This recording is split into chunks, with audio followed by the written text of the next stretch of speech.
উত্তর কোরিয়ার নেতা কিম জং উনের সঙ্গে নিজের বন্ধুত্ব নিয়ে গর্ব করেন ট্রাম্প। এমনকি তিনি উত্তর কোরিয়ার সাথে যুদ্ধে জড়াতে চান না। কিন্তু হঠাৎ কেন প্রেসিডেন্ট ট্রাম্পের এমন বন্ধুত্বপূর্ণ ইঙ্গিত? বিস্তারিত জানাচ্ছেন জান্নাতুন নাহার জেরি। মার্কিন প্রেসিডেন্ট ডোনাল্ড ট্রাম্প উত্তর কোরিয়ার সঙ্গে যুক্তরাষ্ট্রের সকল বিরোধ মিটিয়ে ফেলতে চান। 27 জুন ওভাল অফিসে বিশ্বজুড়ে সংঘাত নিরসনে নিজের চেষ্টার কথা বলতে গিয়ে প্রেসিডেন্ট ডোনাল্ড ট্রাম্প এ আশাবাদ ব্যক্ত করেন বলে মার্কিন সংবাদ মাধ্যম ওয়ান আমেরিকা নিউজ থেকে জানা যায়। হোয়াইট হাউসে বিভিন্ন বিষয় নিয়ে সাংবাদিকরা মার্কিন প্রেসিডেন্টকে প্রশ্ন করেন।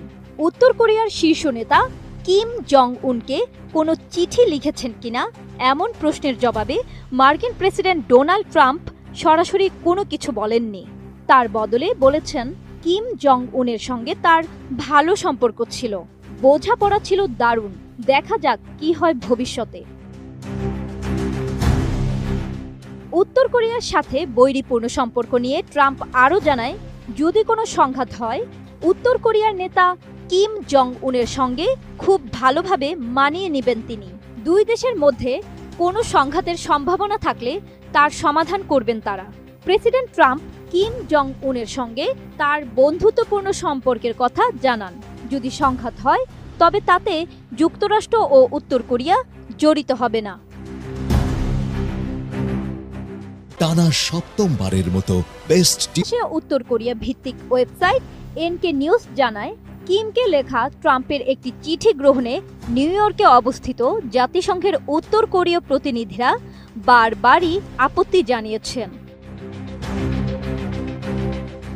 2017 সাল থেকে 2021 সাল পর্যন্ত প্রথম যেবার ট্রাম্প প্রেসিডেন্ট ছিলেন সে সময় উত্তর কোরিয়া ও যুক্তরাষ্ট্রের দুই শীর্ষ নেতার মধ্যে 3 বার বৈঠক হয়েছিল।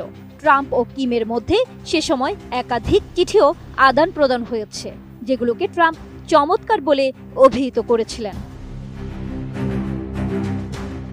যুক্তরাষ্ট্র কিমকে পারমাণবিক অস্ত্র ত্যাগ করতে বলার পর ওই নজিরবিহীন কূটনৈতিক সম্পর্ক ভেঙে পড়ে।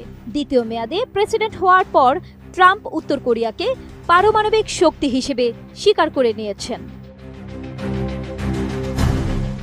ট্রাম্পের বক্তব্যে স্পষ্ট, তিনি বিশ্বের জটিল ভূ রাজনৈতিক সংকটগুলোতে যুক্তরাষ্ট্রের সামরিকভাবে জড়িত থাকার পরিবর্তে কূটনৈতিক সমাধান এবং আলোচনার পথেই অগ্রসর হওয়ার পক্ষপাতী। ট্রাম্পের ভাষায়